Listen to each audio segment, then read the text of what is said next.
Hi, this is Julie with Beadaholique, and in this video I'm going to teach you how to add essential oils to a lava bead bracelet. Now this is great because it allows you to take your favorite scent with you and experience the benefits of aromatherapy on the go. So lava beads are wonderful to add essential oils to because they're so porous. So if you just look at the nature of a lava bead, you see all those little holes in them, and that really lets you capture that essential oil and absorb it into them. So for the bracelets, we have a selection here of pre-made ones. We also have just lava beads at beadaholique.com if you want to make your own. But we've got ones with sliding knots, which are fun. Chakra ones. So these have the 7 chakras, and there's a stretch one, and there's also another sliding knot one, which is great because it adjusts to whatever size wrist you have. A wrapped one with a button closure.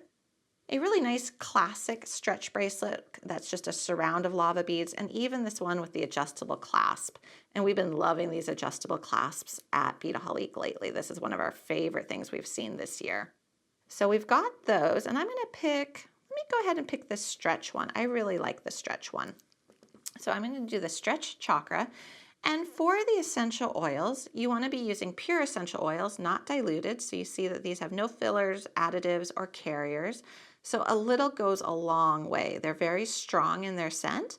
So you're going to want to apply 1 to 2 drops, and that's going to last 1 to 2 days. Now, of course, if you want it stronger, you can go ahead and add more. Also, what you can do is reapply after the scent starts to fade. So I'm going to be using these jewel drops, and I think I'm going to use sweet orange. These are exclusive to beadaholique.com, and if you go ahead and you purchase them, you get them in a really nice hard case, which is nice to keep them and also for a gift. But I do like the orange. So go ahead and grab some paper towels for this. And you're going to take your bracelet, open up your essential oil, and what I like to do is I like to hold it between 2 fingers so I don't get it on my hands. And I like to do it over something that's not just my regular work surface. So I'm just going to take it. It's got this great little dropper top.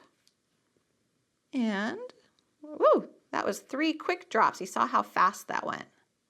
And then just go ahead and put it down and let it dry. I'd let it dry for about 10 minutes before you wear it. You see that shiny right there where you've got the drops. And once that's done, you're going to be able to wear it and enjoy your scent all day long. And like I said, 1 to 2 drops will last 1 to 2 days, and then you could go ahead and reapply. So I use a sweet orange, but there's also eucalyptus, there's lemongrass, there's lavender, peppermint, as well as tea tree. So a lot of choices there. If you want to see how to make your own lava bead bracelet, please do check out our other videos at beadaholique.com because we have that one as well.